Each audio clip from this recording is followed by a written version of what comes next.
let's talk about the new Disney Plus Marvel show, Your Friendly Neighborhood Spider-Man. So this show basically is like, essentially is kind of a what if scenario. What if Peter Parker met Norman Osborne instead of uh, Tony Stark during Civil War? That's sort of this show's like base premise. And you wanna know what? I think this show does a good job. I had my reservations.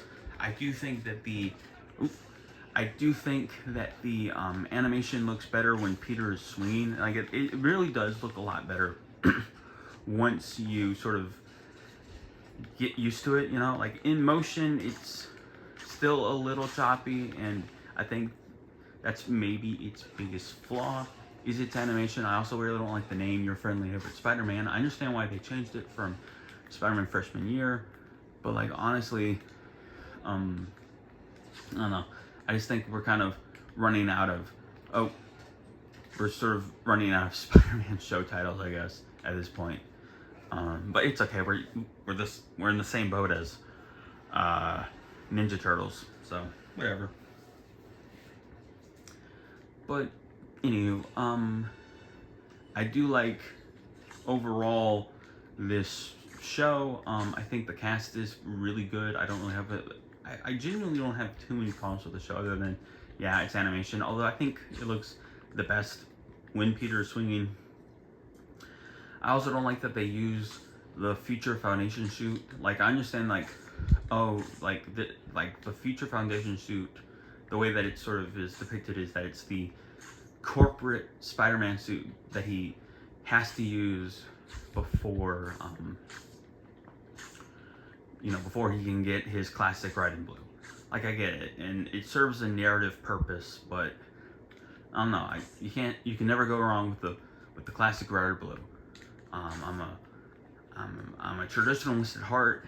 My favorite Spider-Man outfit in this game and in live action is, of course, the TASM 2 suit. So I'm a traditionalist all the way. That being said, I really appreciated the way that this show reinvented the Spidey lore. I like Nico as a side character. I loved what they did with Lonnie and all that fun stuff. And honestly, yeah, this was a really good show. I didn't really finish talking about the premise, but although I did get my negatives out of the way, so win-win, right? That being said, this show is about what if Peter met Norman Osborn instead of Tony Stark during the events of Civil War. So basically, we see Peter go from being just a kid who was randomly bitten by a spider in a okay enough looking homemade suit. I don't really like that he has like a tank on his back, that holds his web fluid, or the fact that his web fluid is connected by holes. I would have actually preferred if they figured out a way to maybe adapt this suit into the show, just maybe make his eyes, bigger.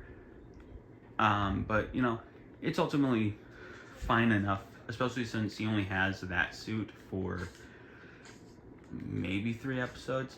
And yeah, it's ultimately fun. I think they did a good job at the action, making this Peter feel likable and relatable.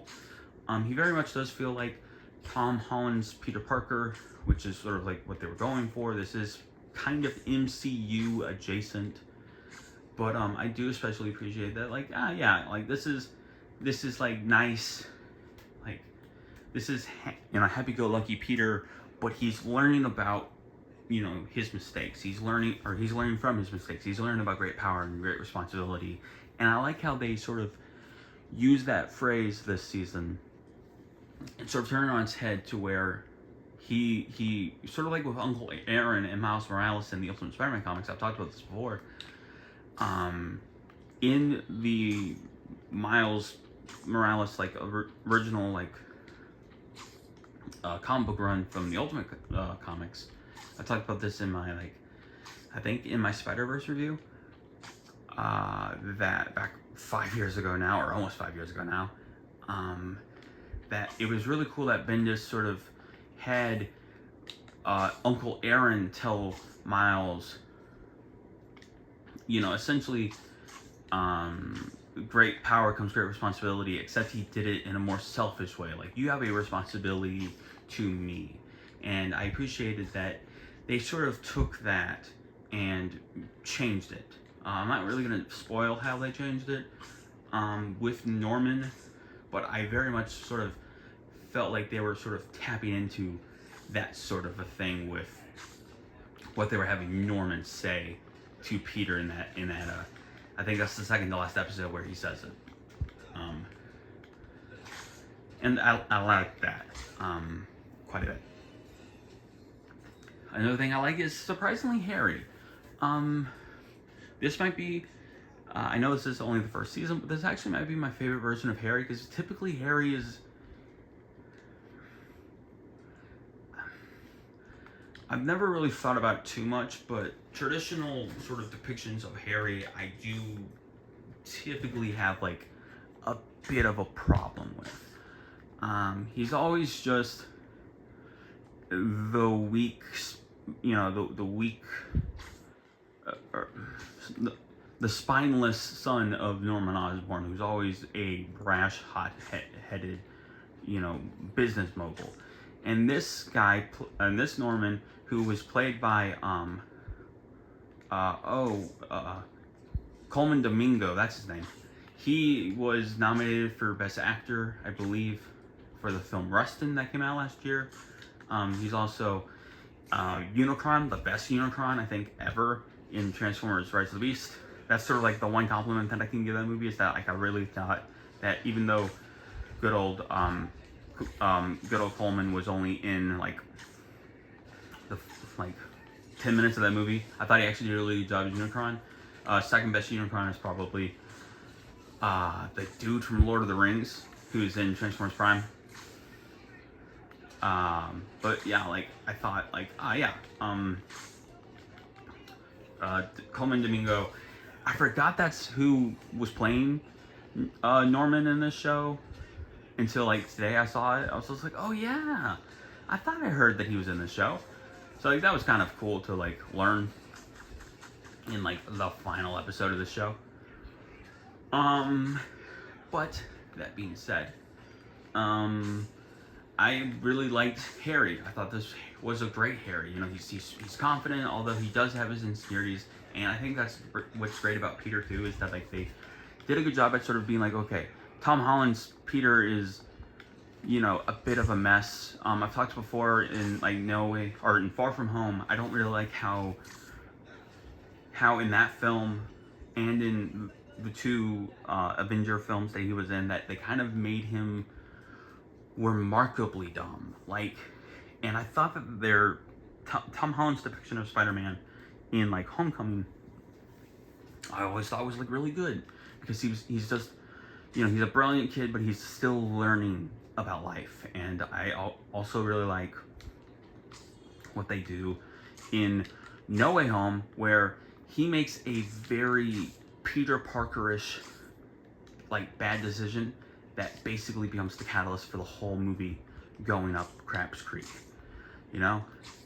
And I thought that was like really like cool and smart, and like, oh, maybe these two writers understood what made Peter Parker at that moment.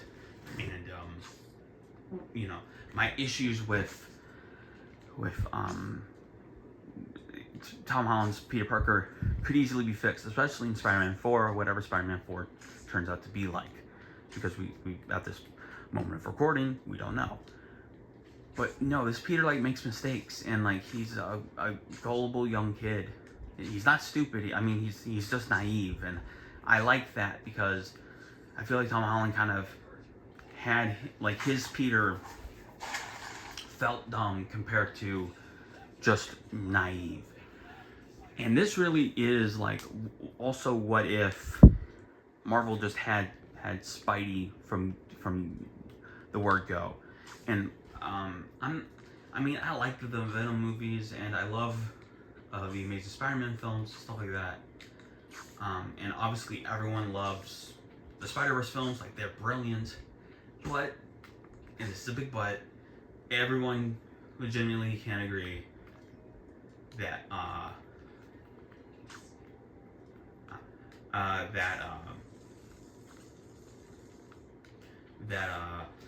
Sony doesn't know what they're doing with Spider-Man, and they literally had to cancel their whole Spider-Man universe without Spider-Man in it after Madam Web and Craven dramatically bombed. At the beginning of last year and the end of last year, respectively. And honestly, I like the Venom films. I like, but I'm never watching Morbius ever in my life, and I'm never watching Venom or Madam Web or Craven. You know what I mean? And I'm a lifelong Spidey fan. But yeah, I do think, and this really does show that maybe Sony should sell the rights back to Marvel, because this really was what if Tom Holland's Spider-Man was just pure Marvel, and I liked the villains that they used. I feel like the unicorn villain that they had was an Iron Man villain. I feel like I recognized her, maybe a male version of her from Armored Adventures, if you guys remember that cartoon from 2008, where Tony is a teenager. I actually like that show. I'm kind of nostalgic for it. Hope to talk about it one day. But I feel like Unicorn was an Iron Man villain that they used rather well. I liked what they did with Doc Ock and Scorpion, and like I said, I love Lonnie's, what they do with Lonnie and stuff like that, and how they sort of be Lonnie is a really good, I think, sort of parallel for Peter, and I'm interested to see how he progresses more into possibly being Tombstone, and how he's a really good kid who's maybe gonna get just caught up in the wrong crowd and stuff like that. I will say another issue that I have is that they swear kind of constantly in the show, and I understand there's some mild language in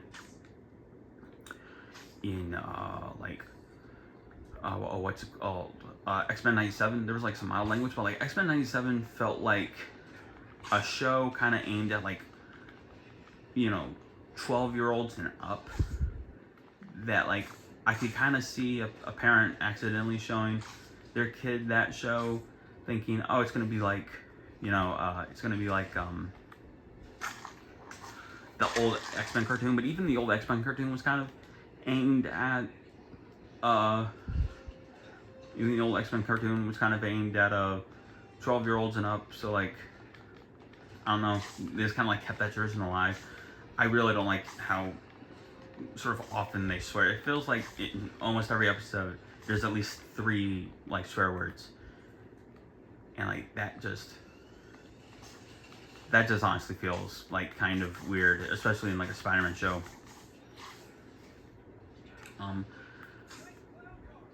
Yeah, I ultimately really just enjoyed this show. I like I said, I like the animation. It took a little while to get used to. I love the writing and the characters. I thought the actor the actor who played Peter was good. I kind of forgot, or I kind of didn't even register until someone who was reviewing the show said that oh, the actor who plays Peter in this show was the Tom Holland sounded in that episode of What If. And I will say real fast, because I didn't talk about the last 2 seasons of What If. I hate What If. I think it's a horror. I think I like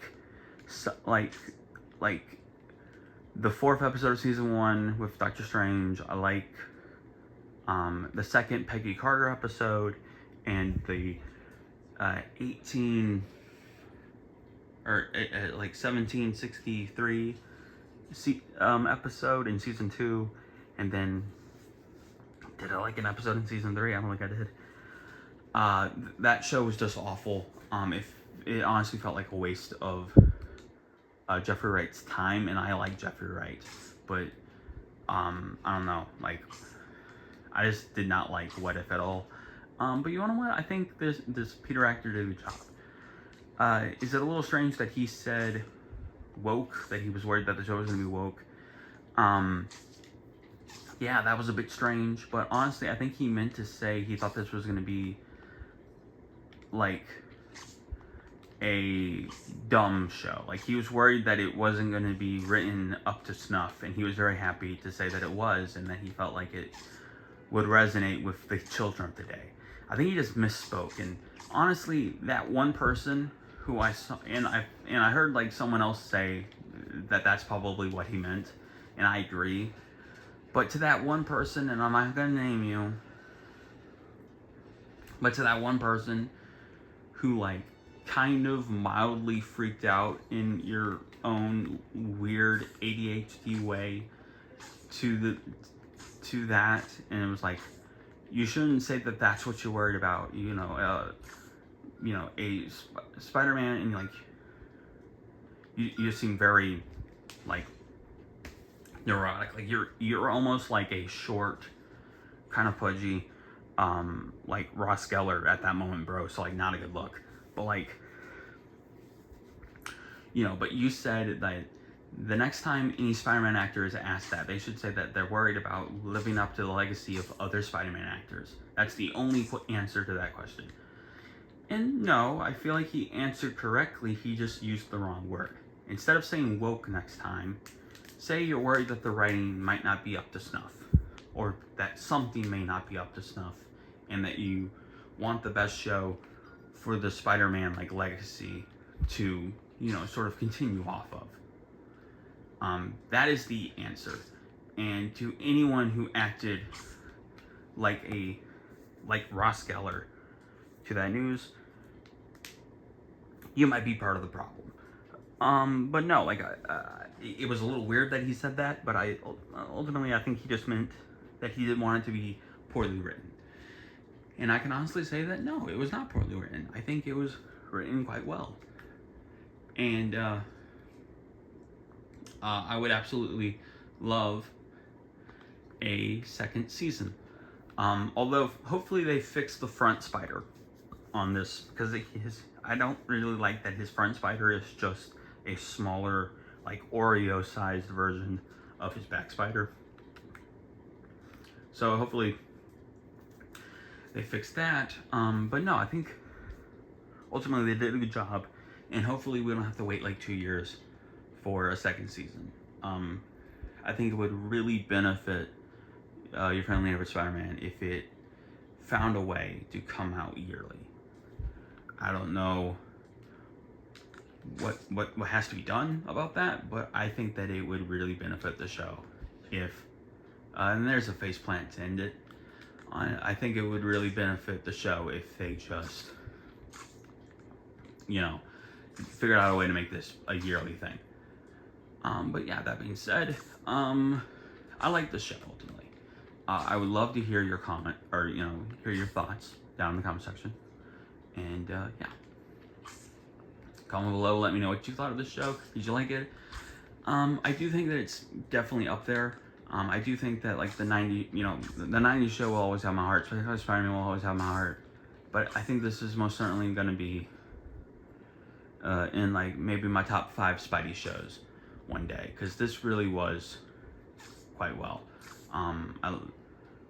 Also, I only said her name briefly. I do like what they do with Nico. She's like a Runaways character, and they sort of do hint at her possibly having some kind of abilities towards the end of the show, or towards the end of the season. So I'm interested to see what they do with that. And yeah, it's ultimately fun, and it was nice to see Spider-Man act like Spider-Man, and for another example of why perhaps superheroes should stick to animation, because live action, superhero stuff is good, but superheroes and animation will always reign supreme. So remember that God, He made you special. I hope you're having a very lovely day. I hope you had a very lovely weekend, since it's Tuesday for me. And as always, God bless you all.